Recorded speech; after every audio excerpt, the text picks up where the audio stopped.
Voici peut-être le phénomène naturel le plus meurtrier qui ait jamais existé. Un ultracyclone est un cyclone d'une extrême intensité qui peut atteindre 30 km de hauteur et qui pénètre dans la stratosphère jusqu'à la couche d'ozone. C'est une gigantesque tempête avec des vents qui pourraient souffler à plus de 800 km/h. Ce phénomène aurait-il pu être responsable de la plus grande extinction de l'histoire de notre planète? Seul un événement d'envergure planétaire aurait pu provoquer l'extinction des dinosaures.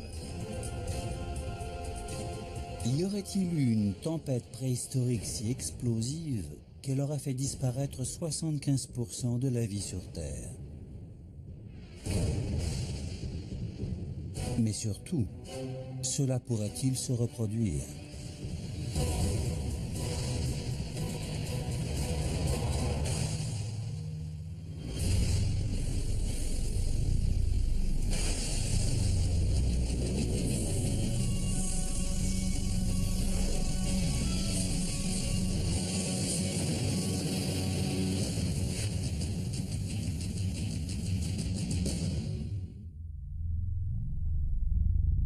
Il y a 65 millions d'années, une météorite fendait l'espace pour aller s'écraser sur la Terre.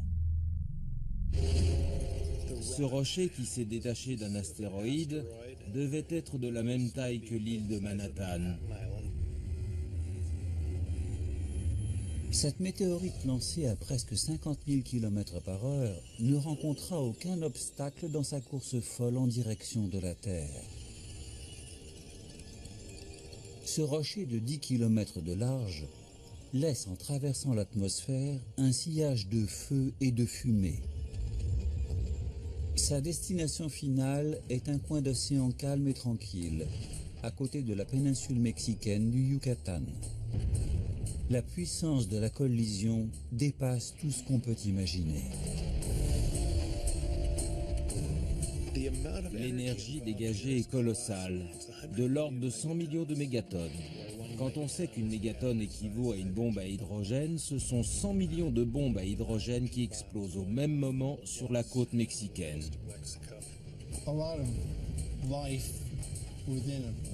Toute forme de vie qui se trouverait à proximité de l'impact se verrait anéantie juste par la chaleur, par l'onde de choc, les tsunamis.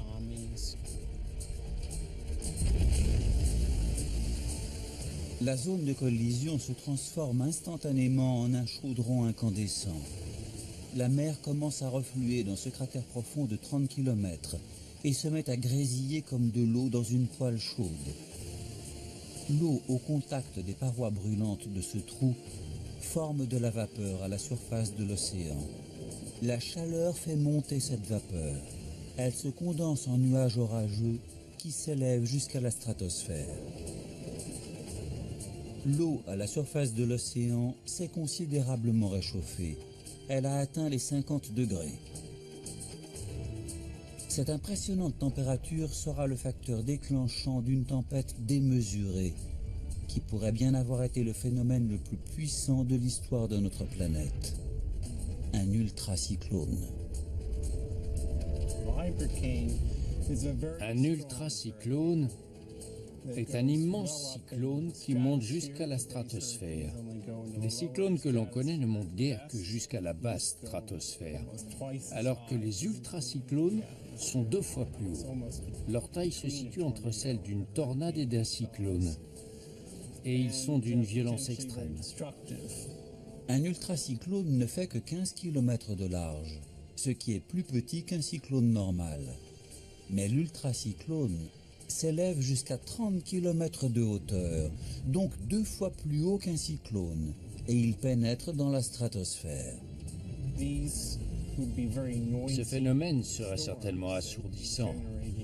On entendra un grondement continuel, un peu comme un moteur d'avion en réaction, en plus du vacarme produit par toute tempête. Il y aurait des éclairs et des coups de tonnerre.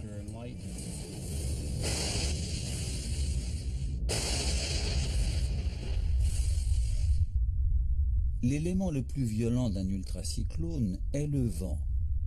Il peut atteindre des vitesses spectaculaires dépassant les 800 km par heure, c'est-à-dire 2 fois plus rapide que les cyclones les plus puissants.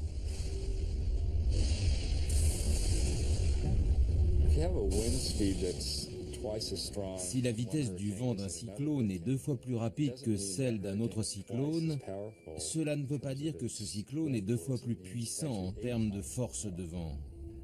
En fait, il sera 8 fois plus puissant. Donc, si on compare un vent de 300 km/h et un vent de 600 km/h, ce dernier vent sera 8 fois plus puissant. Et dans les ultracyclones, on pourrait avoir des vents encore plus violents. Ça nous donne une petite idée de la puissance que les ultracyclones pourraient dégager. On n'est plus très loin de la vitesse du son quand on s'approche des 800 km/h. Quand vous êtes sur l'autoroute, que vous roulez à 100 km/h, mettez votre main dehors et vous aurez un aperçu du type de force qui peut s'exercer sur un bâtiment dans ce genre de circonstances. Mais cette gigantesque tempête préhistorique a-t-elle vraiment eu lieu? Si tel est le cas, l'ultracyclone serait alors plus qu'une super tempête. Il deviendrait surtout le principal suspect dans la plus grande affaire de meurtre de l'histoire de notre planète, n'ayant jamais été résolue.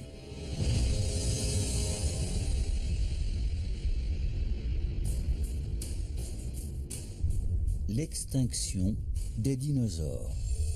Partout sur Terre, les couches géologiques portent la trace d'un moment unique et déterminant pour la suite de l'évolution de la Terre, une catastrophe mondiale.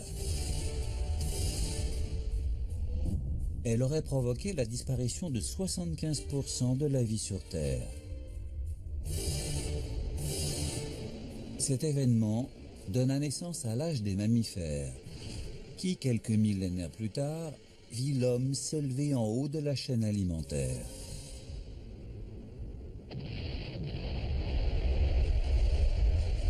C'est ce qu'on appelle l'extinction KT, que Kirk Johnson étudie depuis de nombreuses années. Il existe une limite KT. Le K est l'abréviation de Crétacé et le T, c'est pour tertiaire. La limite KT renvoie à la période où l'ère du Crétacé s'achève et où commence celle du tertiaire. Nous sommes au bord de la crique de West Bijou, dans les plaines du Colorado de l'Est. À première vue, il n'y a qu'un ravin et de l'herbe, mais en fait on peut y voir des couches d'argilite et de grès qui se sont déposées au fond de lacs et d'étangs il y a 65 millions et demi d'années. Entre mes orteils et mon épaule, on peut contempler 20 000 ans de l'histoire de notre planète. Au milieu, il y a la limite KT. Et c'est impressionnant parce qu'en dessous de cette limite, il y a cette ère du Crétacé, si riche avec les dinosaures, une grande diversité de plantes, d'ammonites, de reptiles volants. Et au-dessus de cette couche, il n'y a plus rien de tout cela. C'est un monde complètement différent. Il y a l'ère des mammifères au-dessus et l'ère des reptiles en dessous. Et c'est arrivé à ce moment précis de l'histoire, en une seule fois, il y a 65,51 millions d'années. Pendant des années, les scientifiques se demandèrent comment une telle extinction de masse avait pu se produire. Une peste planétaire avait-elle pu éradiquer les dinosaures? Ou serait-ce un changement radical de climat?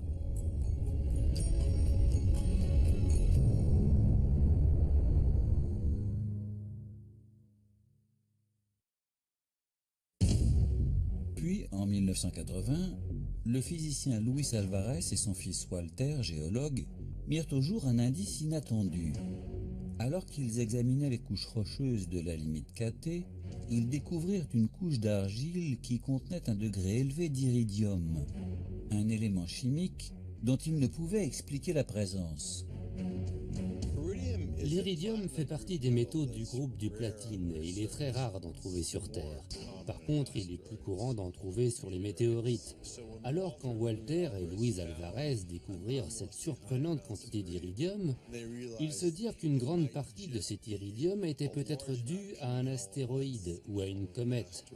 Et à partir de ce moment-là, germa l'idée que l'extinction aurait pu être provoquée par une météorite. À divers endroits de la planète, plusieurs échantillons de la strate d'argile de la limite KT, datant de la même époque, contenaient une impressionnante quantité d'iridium. L'indice sur lequel reposait la théorie de l'impact des Alvarez faisait sens. Il y avait un taux d'iridium anormalement élevé sur de nombreux sites de la limite KT. Je l'ai moi-même souvent observé. Et quand on se rend sur des affleurements tels que celui-ci, on voit bien qu'en dessous de cette couche, il y a des dinosaures et au-dessus, il n'y en a plus. C'est une des plus grandes découvertes de l'histoire.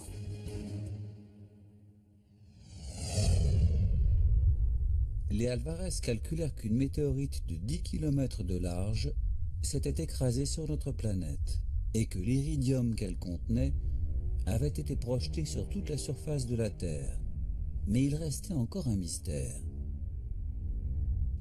En 1980, quand cette théorie commença à émerger, la réaction immédiate a été « Très bien, mais où est le cratère ?» Les Alvarez répondirent que le cratère d'un tel astéroïde devait faire une centaine de kilomètres de diamètre, ce qui est énorme. Or, aucun cratère de cette taille n'avait jamais été recensé sur Terre. Mais comme par chance, au moment où les Alvarez proposaient leur théorie, des compagnies pétrolières découvrirent les traces d'un gigantesque cratère au fond de l'océan, près de la péninsule du Yucatan, au Mexique. Si on allait au Mexique aujourd'hui pour voir le cratère, on ne verrait pas grand-chose.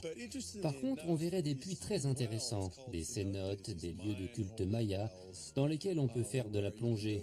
Ce sont des puits qui s'enfoncent dans des roches calcaires. Quand on pointe tous ces puits sur une carte, curieusement, ils forment un demi-cercle. Dès les années 90, vu les preuves que constituaient la limite KT et le cratère du Yucatan, la communauté scientifique s'accorda à penser qu'une météorite avait bel et bien provoqué une apocalypse mondiale il y a 65 millions d'années. Mais il restait encore des zones d'ombre. La zone de collision de la météorite était restreinte. Alors, qu'est-ce qui avait pu faire disparaître 75% de la vie sur toute la surface de la Terre? Le problème, c'est que pour avoir une extinction totale des dinosaures, il a fallu qu'il y ait un mécanisme qui tue toute forme de vie partout sur la Terre. Ça laisse beaucoup de place à la spéculation. C'est très facile d'imaginer les répercussions du crash d'une météorite, en se basant sur la physique et en faire des scénarios avec d'énormes tsunamis, avec d'immenses tremblements de terre, avec des pluies acides, avec des éjectats qui retombent. Chacun de ces phénomènes sera meurtrier à sa manière.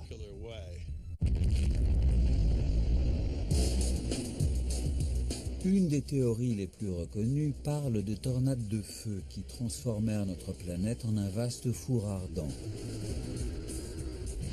Presque instantanément, tout ce qui se trouvait à l'air libre fut calciné. Voilà ce qui se passe. La météorite tombe sur le Mexique. Tout autour de la Terre, le ciel s'embrase.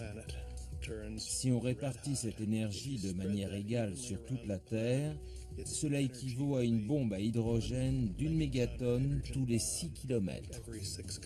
Les incendies se propagent partout où se trouvent des combustibles. Ils brûlent aussi fort que des hauts fourneaux pendant plusieurs heures. Et la totalité de la biomasse engagée dans ces incendies est réduite en cendres. Plus une seule souche d'arbres carbonisés, plus un seul steak de dinosaures cramé. Une autre théorie suggère que le crash de la météorite a projeté une énorme quantité de débris dans l'atmosphère et que ceux-ci réchauffèrent considérablement la Terre. Selon nos estimations, le niveau de dioxyde de carbone de l'époque serait 6 ou 7 fois celui que nous connaissons aujourd'hui. C'est comme si on mettait une couverture dans l'atmosphère qui capterait toutes les radiations thermiques dans le but de réchauffer la planète. Mais en 1995, Kerry Emanuel, professeur au MIT, développa une fascinante théorie. Cette météorite aurait-elle pu déclencher une série de tempêtes démesurées qui auraient eu raison des dinosaures?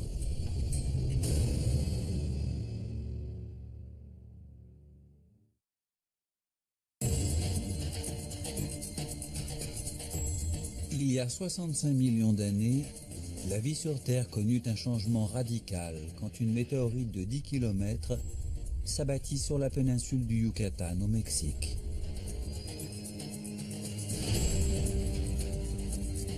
Suite à l'impact, 75% des espèces qui vivaient sur Terre disparurent.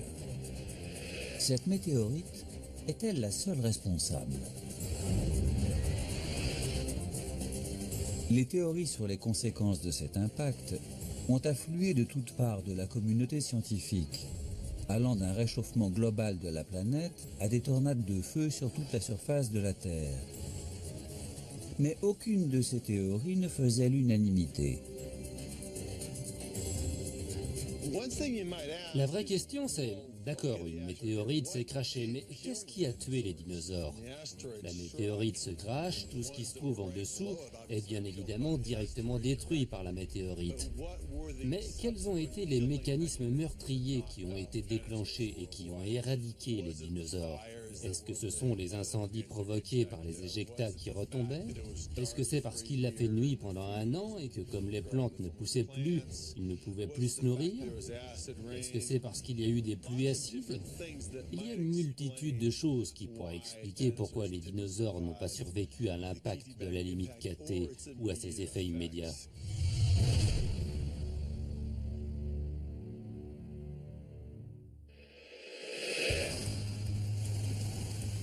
En 1995, une nouvelle théorie relançait le débat. Elle suggérait que la cause de cette extinction de masse pourrait être la tempête la plus gigantesque qu'on ait jamais vue.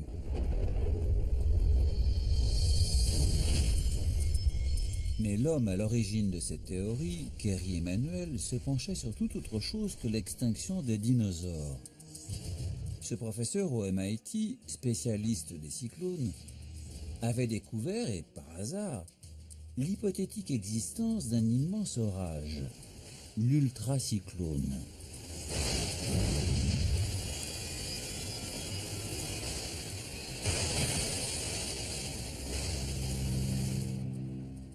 Au cours des années 80, Kerry Emanuel et Rich Rotuno, un autre scientifique, créent des modèles informatiques dans le but de comprendre les causes des formations des cyclones les plus violents. Nous essayons de revenir à la base de la physique des cyclones pour tenter de comprendre la nature à l'aide de nos modèles. Les cyclones tirent leur puissance de la chaleur des océans et commencent à se former lorsque la température de l'eau en surface atteint les 26,5 degrés. Plus l'eau est chaude, plus le cyclone sera intense. Nous avons remarqué qu'en programmant les océans à une haute température, nos modèles ne proposaient pas de solution pour ce type d'équation. Il y a des combinaisons de paramètres pour lesquelles la réponse est l'infini. C'est ce que l'on appelle une singularité. C'est une équation qui n'a pas de solution. Ce que cela veut dire, c'est que les lois physiques qui régissent normalement l'intensité d'un cyclone peuvent atteindre un certain point où elles réagissent de manière complètement différente. Nous avons inventé le mot hypercane, littéralement ultracyclone, pour nommer le type de cyclone qui dépasserait ses limites. Alors j'ai demandé à Rich Rotuno, est-ce que tu crois qu'il serait possible de trouver un modèle pour ces cyclones, un modèle qui prendrait en compte ces conditions spéciales? Et il a répondu que ça devait être possible. Avoir un modèle, cela permet de contrôler certains éléments qu'on ne pourrait pas contrôler dans la réalité. On peut par exemple faire grimper la température de l'océan à 50 degrés, ce qui est extrêmement chaud pour faire démarrer un ultracyclone. Ce modèle prévoyait des vents qui pourraient souffler à plus de 800 km par heure. Des vents d'une force encore jamais vue de mémoire d'homme. Il nous est apparu que c'était possible et que cela essayait de nous apprendre quelque chose sur la nature.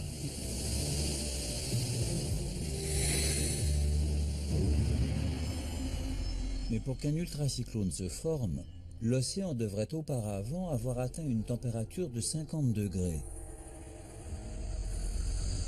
Ce qui pose un problème. Il n'existe aucun endroit sur Terre où l'on puisse trouver une telle température à la surface de l'océan. Même sous les tropiques, la température de l'eau dépasse rarement les 32 degrés.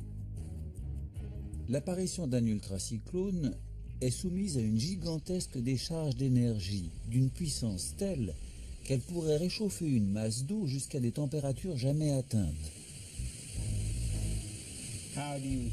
Comment porter une partie de l'océan à des températures extrêmes ? Nous avons imaginé qu'un corps extérieur, comme une météorite, soit entré en collision avec la Terre et ait réchauffé une partie de l'océan, mettons sur 160 km de diamètre, à une température de 50 degrés, c'est-à-dire très élevée par rapport à la température maximum que l'on peut effectivement trouver. Alors, presque immédiatement, dans les heures qui suivraient, un ultracyclone se déclarerait.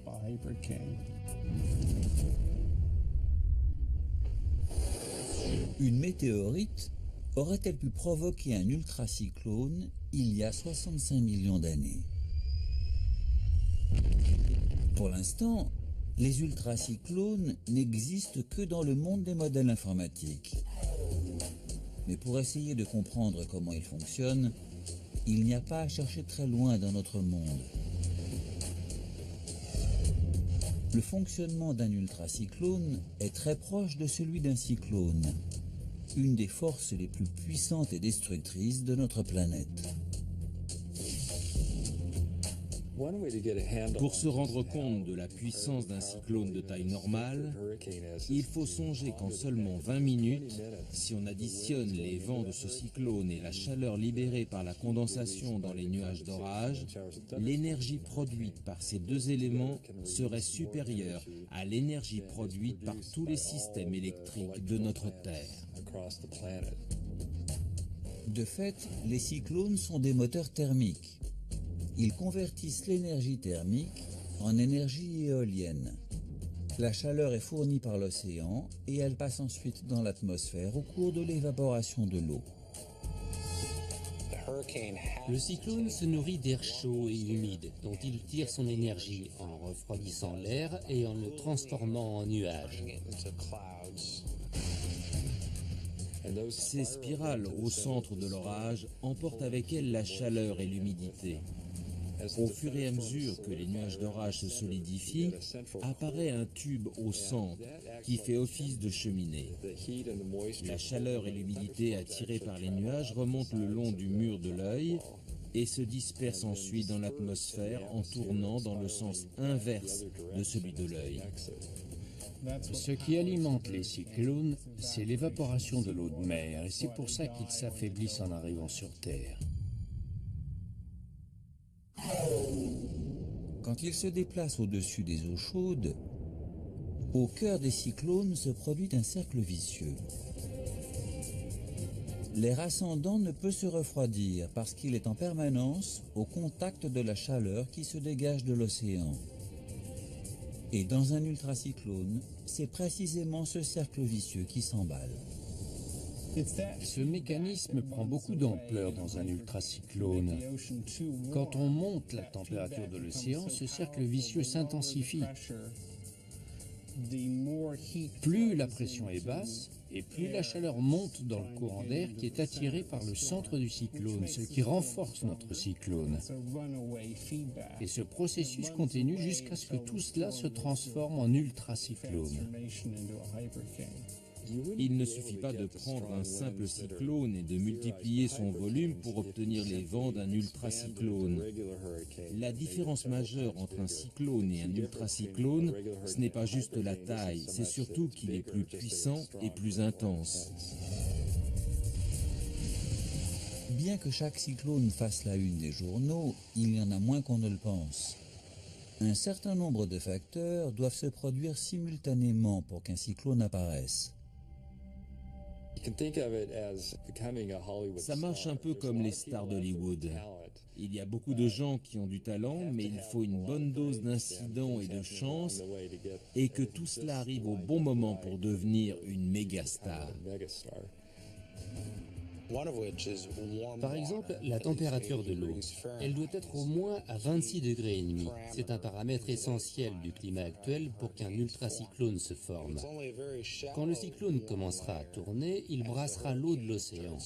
Alors si la couche de chaleur est trop fine et si l'eau froide est trop proche de la surface, la température de l'eau baissera. Le cyclone s'autorégulera ou ne pourra pas prendre toute sa puissance. Il est nécessaire aussi d'avoir un air chargé en humidité. Si le cyclone surplombe de l'eau très chaude mais se trouve dans un air sec, les nuages d'orage ne pourront pas se former et le cyclone ne pourra pas gagner en intensité. Le dernier ingrédient qui permettra la formation d'un cyclone, c'est l'absence de cisaillement du vent. La moindre variation de la vitesse du vent dans la partie supérieure de la tempête empêchera l'apparition d'un cyclone. Si tous ces ingrédients sont réunis, de l'eau chaude sur une certaine profondeur, de l'air très humide, une activité orageuse et peu de cisaillement du vent, alors un très gros cyclone est possible. Il existe une théorie sur l'intensité maximale potentielle des cyclones, grâce à laquelle on peut calculer la force d'un cyclone si tous les éléments sont en place.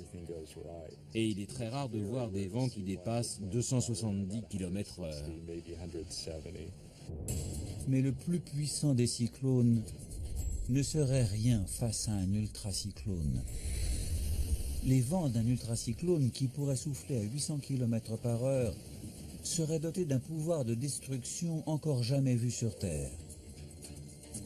Mais l'extinction des dinosaures ne peut être due qu'à ce seul phénomène d'ultracyclone. En revanche, les conséquences d'un ultracyclone pourraient en être responsables. Sur notre planète plane encore l'ombre d'un assassin.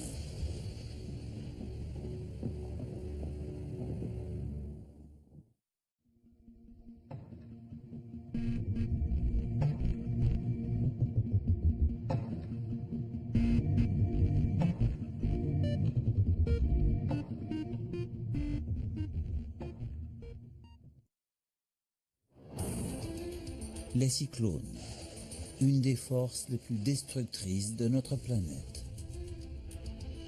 Chaque année, ce sont en moyenne 11 cyclones qui se forment dans l'Atlantique, mais seule la moitié d'entre eux arrivent jusqu'à nos côtes.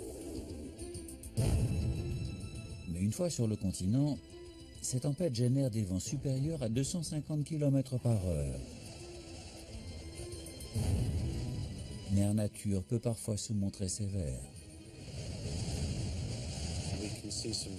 Les conséquences peuvent être dévastatrices à cause des vents, des ondes de tempête, de la pluie, des éclairs et des tornades. Voilà ce que peut causer un cyclone quand il aborde les côtes.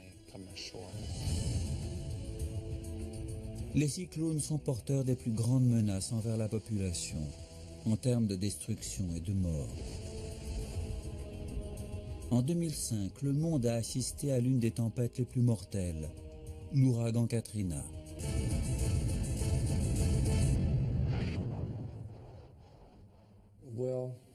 Je pense que l'ouragan Katrina n'a fait que montrer aux Américains et au monde entier combien une ville pouvait être vulnérable et comme un ouragan pouvait être dévastateur, même à notre époque. Je pense que personne ne nous aurait cru si on avait dit il y a 10 ans qu'un ouragan pouvait tuer presque 2000 personnes. La population dut faire face aux inondations massives que Katrina sema dans son sillage. Ce sont quelques 2000 personnes qui moururent noyées quand la tempête déferla sur la ville. Il ne restait presque rien de la Nouvelle-Orléans. La ville fut inondée à 80%. Les fenêtres avaient volé en éclats. Les gens sont morts noyés.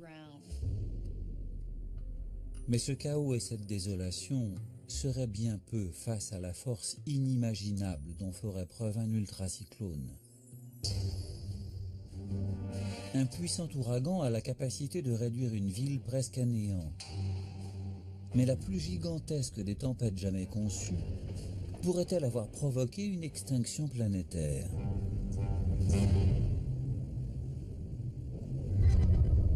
En 1995, Kerry Emanuel, professeur au MIT, avança la théorie selon laquelle il y a 65 millions d'années, une énorme tempête préhistorique aurait pu déployer sa force mortelle qui aurait été fatale aux dinosaures.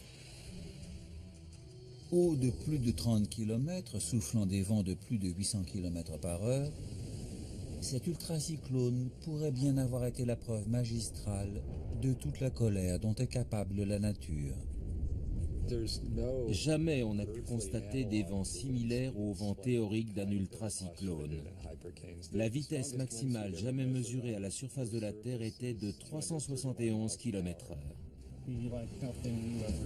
On n'aurait jamais rien vu de tel. Il y aurait une pluie de coups de foudre, on verrait une sorte de colonne de nuages qui monterait à perte de vue et qui s'étirerait comme un champignon en haut, illuminé par tous les éclairs. Surtout en pleine nuit, ce serait spectaculaire. Mais le vrai coupable qui se cacherait dans cette gigantesque tempête ne serait ni le vent, ni les éclairs.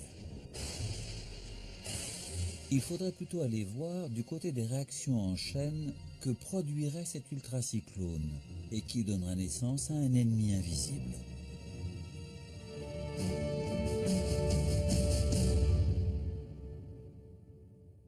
La plupart de la lumière qu'émet le soleil est visible, ce sont les rayons qu'on voit et qui nous réchauffent.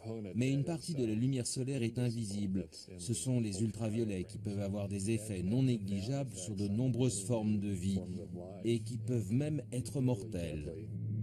Tout comme les cyclones, les ultracyclones font monter le long du mur de l'œil de la vapeur d'eau qui s'échappe ensuite par le haut. Mais les cyclones ne font que 12 à 15 km de haut.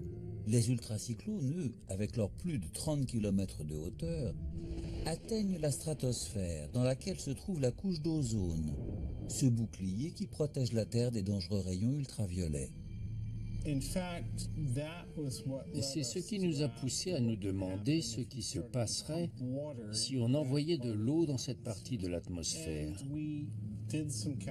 Et d'après nos calculs, la présence d'eau dans cette partie de la stratosphère aurait pour effet de détruire de manière assez importante la couche d'ozone.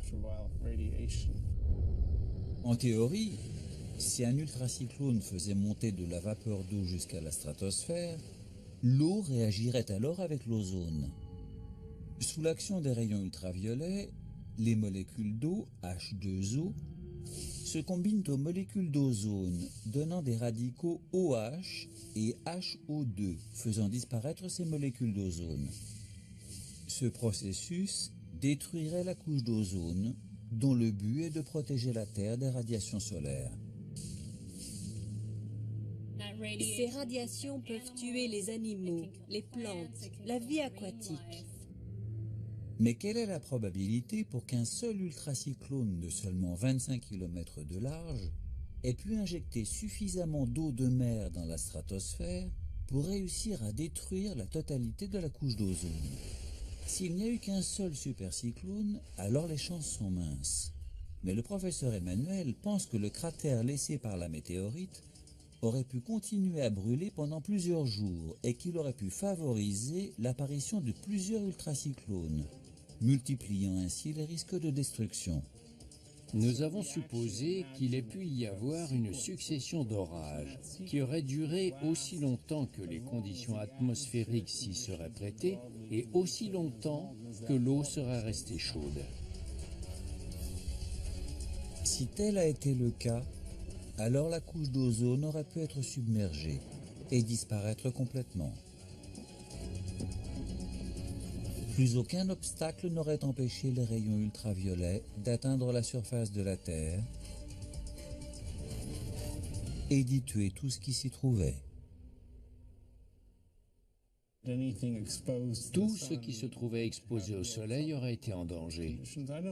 Je ne pense pas que cela aurait pris très longtemps. Une semaine ou deux aurait suffi.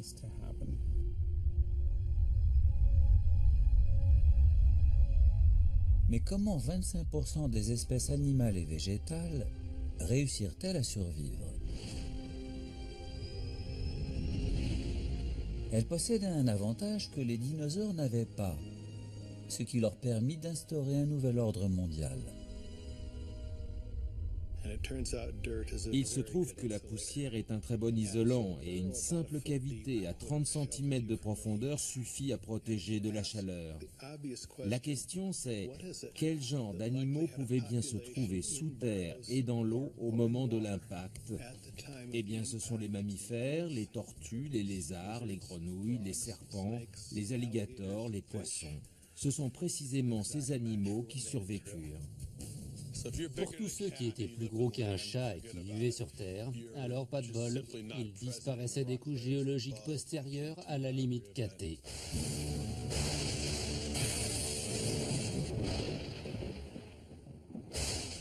Cependant, cette théorie selon laquelle un ultracyclone aurait pu éradiquer la vie sur Terre n'a pas que des adeptes.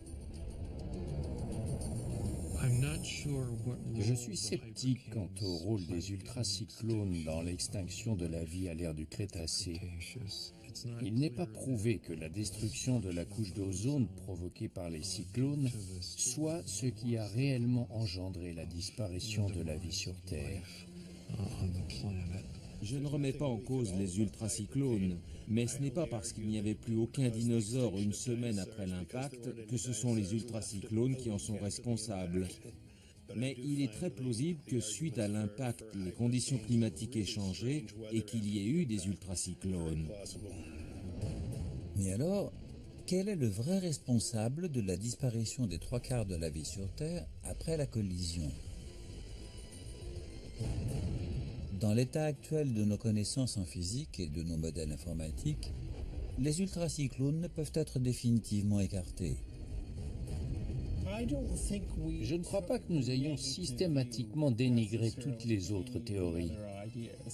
On ne s'est pas dit pour l'instant rien ne marche, alors on va trouver notre propre idée sur la chose. J'ai plutôt l'impression qu'on a une réponse, mais qu'il nous manque la question.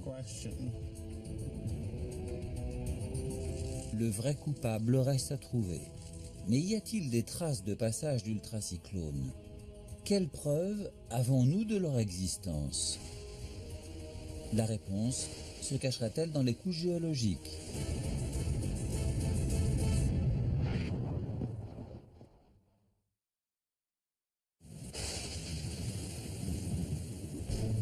C'est peut-être la force la plus destructrice de la nature.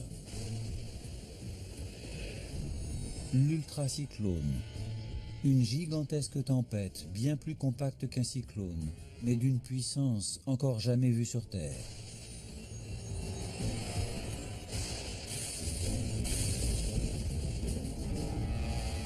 Les ultracyclones auraient-ils pu effacer 75% de la vie sur Terre?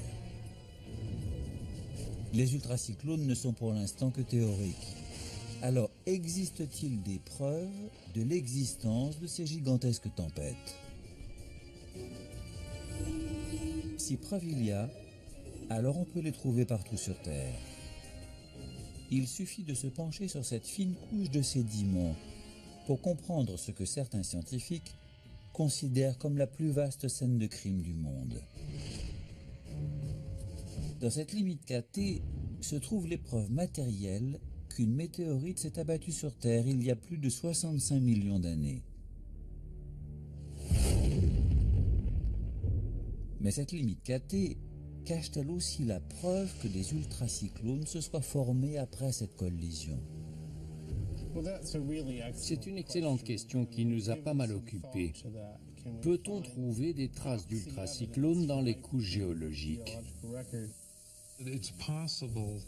Il est possible de déterminer les régions côtières que ces ultracyclones auraient pu frapper et d'aller voir ensuite si l'on peut déceler des indices prouvant cet événement, à condition qu'on trouve bien des strates de l'époque correspondante.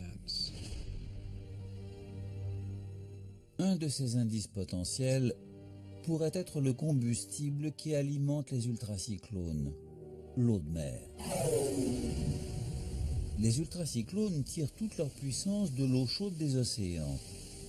Le sel que contient l'eau de mer aurait-il laissé des traces dans les couches géologiques? Un ultracyclone brasserait énormément de sel de mer. Mais ce sel qui aurait été injecté dans la stratosphère ne serait pas forcément retombé dans des gouttes de pluie.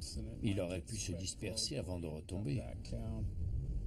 Cependant, même si l'on trouvait d'importantes doses de sel, il resterait encore de nombreuses questions. Le nouveau casse-tête, ce serait comment différencier les dépôts de sel d'un ultracyclone de ceux d'un tsunami. Même le professeur Kerry Emmanuel reconnaît que les chances de trouver des preuves formelles sont minces. Le problème du sel, c'est qu'il est facilement dissous et emporté. Cela aurait pu arriver, mais quant à savoir si on en verrait des traces dans les couches géologiques, rien n'est moins sûr. Reste maintenant à la science de trouver le facteur révélateur qui pourrait différencier un ultracyclone d'un autre phénomène dans la limite KT. Et même si l'existence d'ultracyclones n'est pas avérée, nous devons quand même faire face à une autre question. Doit-on s'attendre à ce type de phénomène dans le futur? La présence d'eau chaude est le principal facteur déclenchant la formation de cyclones ou d'ultracyclones. De nombreux scientifiques estiment que les cyclones sont amenés à être de plus en plus violents. Le réchauffement de la planète ne fait qu'augmenter les risques d'avoir des cyclones toujours plus forts. Il se pourrait bien qu'on voit le nombre de cyclones diminuer, mais dans ce nombre, il y aurait des cyclones bien plus intenses que ceux que nous connaissons aujourd'hui.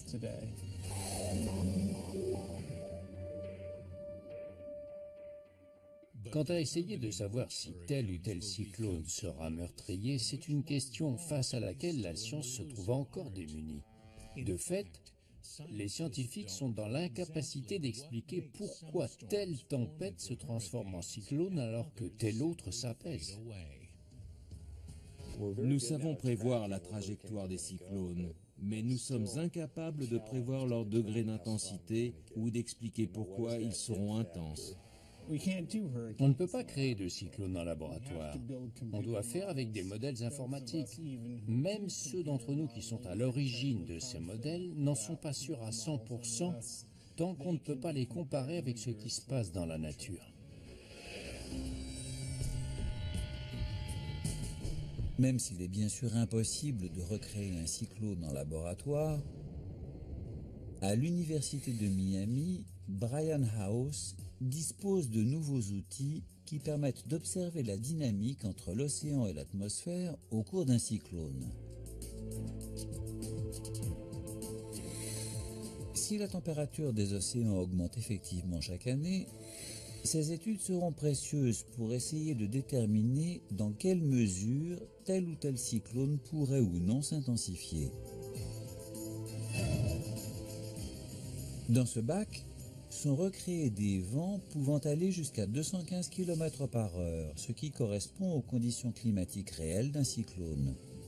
On peut ainsi étudier ce phénomène dans un environnement contrôlé.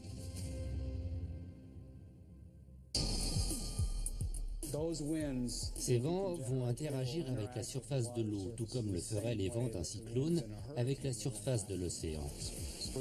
Nous pouvons observer avec précision l'endroit où l'air entre en contact avec l'eau et étudier les mouvements de cette frontière. C'est à l'endroit où le vent et l'eau se rencontrent qu'ont lieu frottement et transfert de chaleur, qui sont des éléments clés pour déterminer la puissance d'un cyclone. Les expériences de Brian House lui ont permis d'apporter quelques explications quant à la formation des cyclones les plus puissants. On pensait que le frottement était de plus en plus important au fur et à mesure que les vents forcissaient. Mais nous nous sommes rendus compte que cela se vérifiait jusqu'à un certain point, au-delà duquel la surface de l'océan s'aplanissait sous la force du vent. Qui dit océan plat dit moins de possibilités de frottement. Pour Brian House, cette conclusion est une avancée majeure. Cette découverte est de taille. Elle permet de comprendre comment des cyclones peuvent se développer au-delà de ce qu'on pensait. Ces avancées doivent beaucoup à une nouvelle technologie optique qui a été utilisée dans ce laboratoire. Des lasers et des capteurs infrarouges permettent aux scientifiques d'examiner les propriétés de l'eau sans être physiquement au contact de celle-ci. Ce que vous voyez derrière moi, c'est une technique de mesure de vélocité par particules, grâce à des lasers et des particules qui flottent dans l'eau. Avec ceci, nous pouvons établir la carte des mouvements de l'interface RO. Ce sont des particules de 50 microns. Nous en avons mis des millions. Et elles nous servent à connaître le déplacement de chaque goutte d'eau.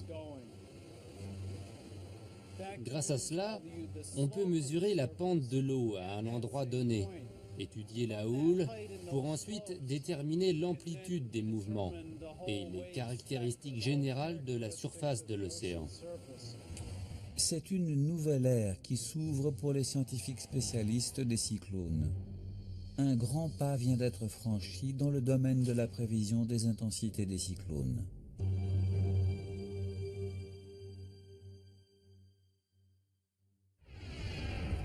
Les cyclones dévastateurs ne cessent de se multiplier, les océans de se réchauffer.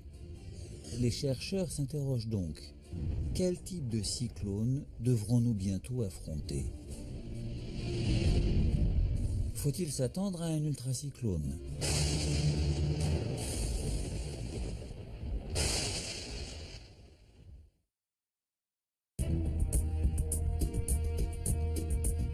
En 2005, l'ouragan Katrina prouva qu'un seul ouragan suffisait à plonger une ville moderne dans le chaos et la désolation.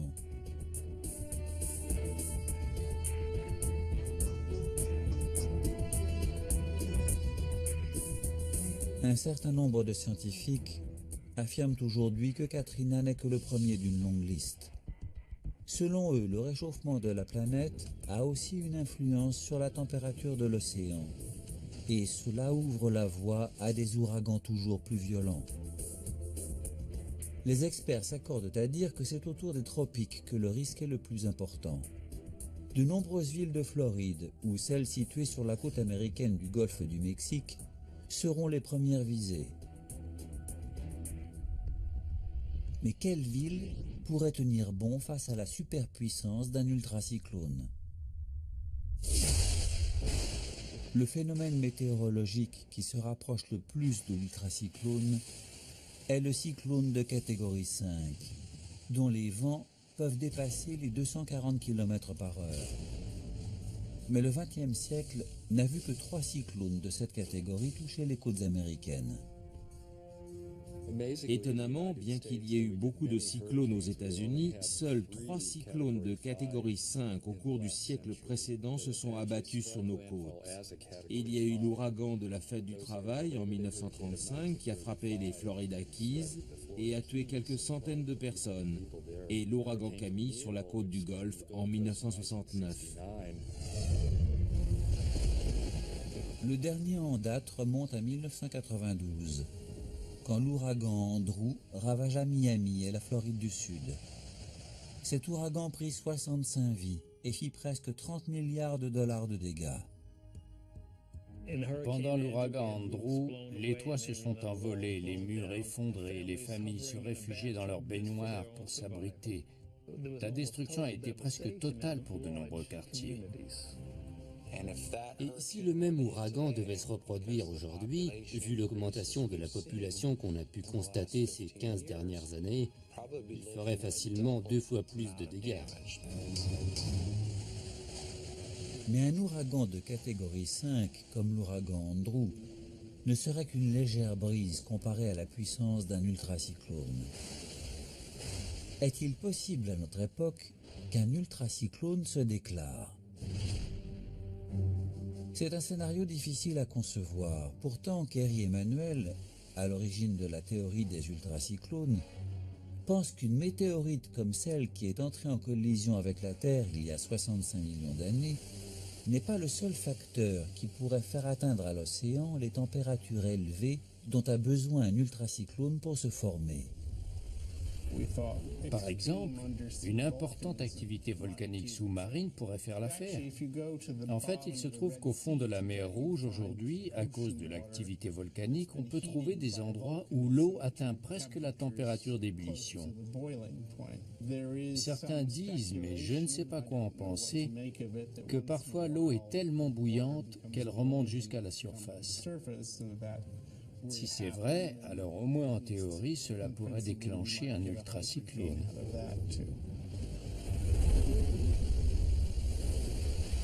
Si un ultracyclone s'invitait réellement dans notre monde actuel, alors les dégâts qu'il ferait seraient cataclysmiques. Les habitants de Miami seraient pris au piège.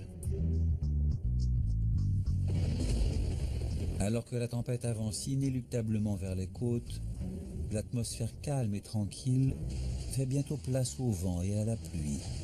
Et une fois que l'ultracyclone est sur la ville, ces vents proches de la vitesse du son arrachent presque tout ce qui dépasse du sol.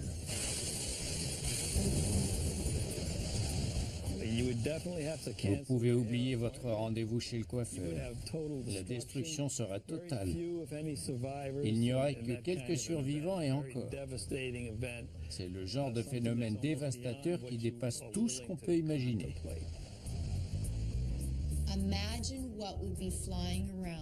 Essayez d'imaginer ce qui serait en train de voler à 800 km/h. Il y aurait du verre, de l'acier, du béton, des troncs d'arbres, des corps, des animaux. Rien ne resterait au sol. Il paraît évident que rien ne résisterait au passage d'un ultracyclone.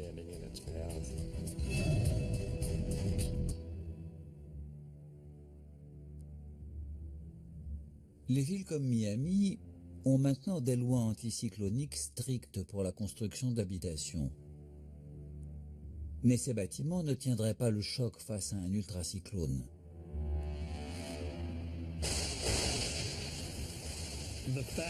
Les constructions anticycloniques sont conçues pour résister à plusieurs éléments. Presque toutes les constructions aux États-Unis sont conçues pour résister à un vent de 150 km/h. Quand on s'approche des côtes, le degré de résistance va jusqu'à 240 km/h. Mais l'ultracyclone a des vents d'une telle rapidité qu'il dépasse et de loin nos normes de protection. Serait-il possible de bâtir une structure qui puisse défier les vents d'un ultracyclone ? On peut espérer que des bâtiments de type bunker pourraient être assez résistants. Il faudrait peut-être les enterrer un peu pour éviter de donner une prise au vent. Je pense que si on fait des constructions suffisamment basses et relativement massives, si on protège les angles, si on essaye d'empêcher les accélérations du vent en arrondissant les façades, alors il doit être possible de faire des bâtiments résistants.